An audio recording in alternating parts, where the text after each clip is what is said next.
요한복음 개론 15번째 시간입니다. 이미 거룩한 곳에 와 있는 우리는 하나님의 말씀과 성령으로 거룩하게 됩니다.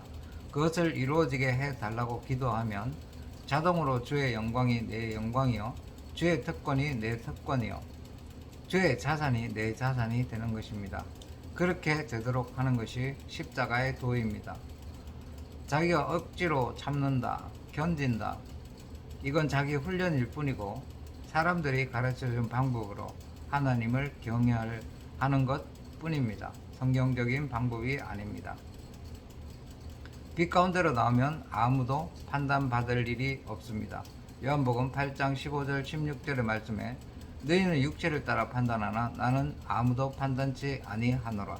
만일 내가 판단하여도 내 판단이 참되니 이는 내가 혼자 있는 것이 아니오 나를 보내신 이가 나와 함께 계심이라. 예수 그리스도가 내 안에 계시면 육체로 외모로 아무도 판단하지 못합니다.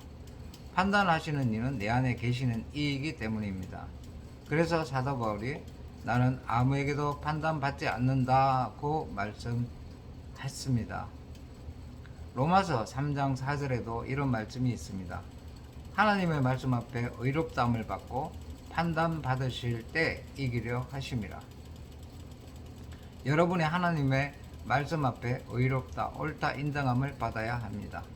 그리고 마귀가 판단하거나 참소할 때, 세상이나 여러분의 육체나 외모를 판단할 때 그 심판을 이겨야 합니다.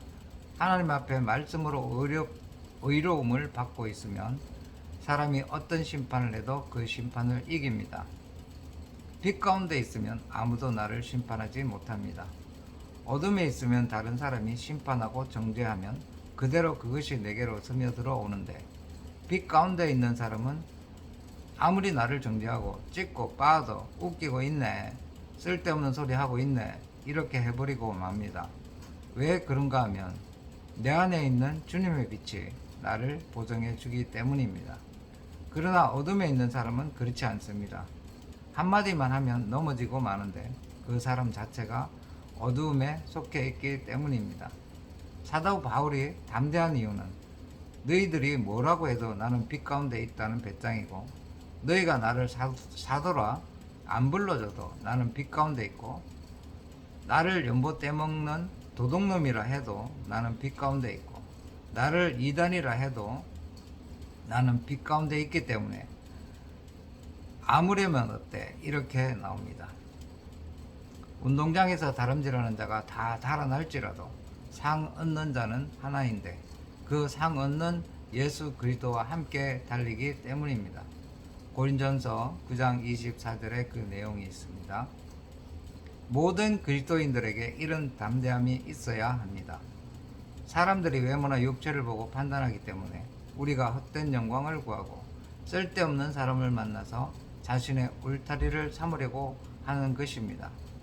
그러나 사도 바울은 예수 그리스도가 내 속에 나타내기를 기뻐하실 때 나는 유명한 자를 만나러 예루살렘에 올라가지 않았다고 말합니다. 갈라디아서 1장 16절에서 17절 말씀에 그 내용이 있습니다. 자기 자신이 빛 가운데 있지 아니하므로 사람으로부터 판단을 받으니까 그만 움츠러들고 삶의 자신이 없어지니까 유명한 사람들을 자꾸 끌어들여 그 유명한 사람들이 자기를 기호하는 것처럼 말로 자기를 세우는 것입니다. 그러나 그 사람을 정죄할 수만은 없습니다. 그 사람은 어두운 가운데 있는 사람이고 사망의 그늘 아래에 있는 사람이기 때문이고 그 사람이 살아가는 방법이기 때문에 정죄를 할 수 없습니다. 교회 안에서도 인간적인 뒷거래가 많은데 그게 바로 어둠이고 어둠에 있으니까 그럴 수밖에 없습니다. 빛 가운데 있는 사람은 자신이 넘어져도 빛 가운데 넘어지고 엎어져도 빛 가운데 엎어지는 것을 알고 망해도 빛 안에서 망한다는 확신이 있습니다. 그게 바로 사도 바울의 배짱입니다. 오직 자신을 판단하실 이는 하나님이시라는 주장입니다. 인간과 예수 그리스도 사이에는 이런 차이가 있습니다. 요한복음 8장 23절로 24절에 예수께서 가라사대 너희는 아래에서 났고 나는 위에서 났으며 너희는 이 세상에 속하였고 나는 이 세상에 속하지 아니하였느니라. 이러므로 내가 너희에게 말하기를 너희가 너희 죄 가운데서 죽으리라 하였노라. 너희가 만일 내가 그인 줄 믿지 아니하면 너희 죄 가운데서 죽으리라. 누가 구원이 무엇이냐고 물으신다면 헤븐, 영어로 헤븐, 곧 궁창 위 하늘에 하느님이 계시는데 거기에 하나님과 같은 호 로고스가 하늘에서 내려오셔서 땅에서 인간이 지은 죄를 인간으로서 대속하시고 이와 같은 인간들에게 말씀을 주심으로 자기 생명을 주셔서 다시 헤븐, 영어로 헤븐, 하늘로 끄집어 올리는 것이 바로 구원이라고 말할 수 있습니다. 그래서 예수님은 너희는 아래에서 났고 나는 위에서 났다. 너희는 이 세상에 속하였고 나는 이 세상에 속하지 아니하였다고 말씀하시는 것입니다. 요한일서 2장에서도 너희는 이 세상이나 이 세상에 있는 것들을 사랑치 말라. 이는 세상에 있는 모든 것이 육신의 정욕, 안목의 정욕, 이생의 자랑이니 이는 하나님께로 온 것이 아니고 세상으로 왔는데 바로 이런 것은 영원하지 않지만 하나님은 영원하다고 말씀하시는 것입니다. 24절도 보면 이러므로 내가 너희에게 말하기를 너희가 너희 죄 가운데서 죽으리라 하였노라. 너희가 만일 내가 그인 줄 믿지 아니하면 너희 죄 가운데서 죽으리라. 태초에 말씀이 계시니라 하시던 그분인 줄 믿지 아니하면 그분이 땅으로 내려오셨구나. 우리는 땅에서 나서 땅으로 가고 영원한 불못에 갈 존재지만 태초에 말씀이 계시니라는 그분이 사람의 존재로 내려오셔서 우리가 믿도록 우리에게 말씀을 하시는구나 하는 이 사실을 믿지 아니하면 우리는 희망이 없다 이 말입니다. 그래서 땅에 있는 어떤 것도 우리를 구원할 수 없고 스스로는 결코 하늘로 올라갈 수 없기 때문입니다.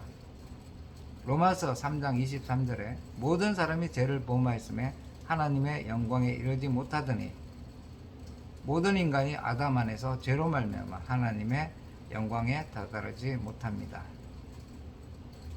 25절 저희가 말하되 내가 누구냐 예수께서 가라사대 나는 처음부터 너희에게 말하여 온 자니라. 태초에 말씀이 계시는 바로 이분이 예수 그리스도이라는 말입니다.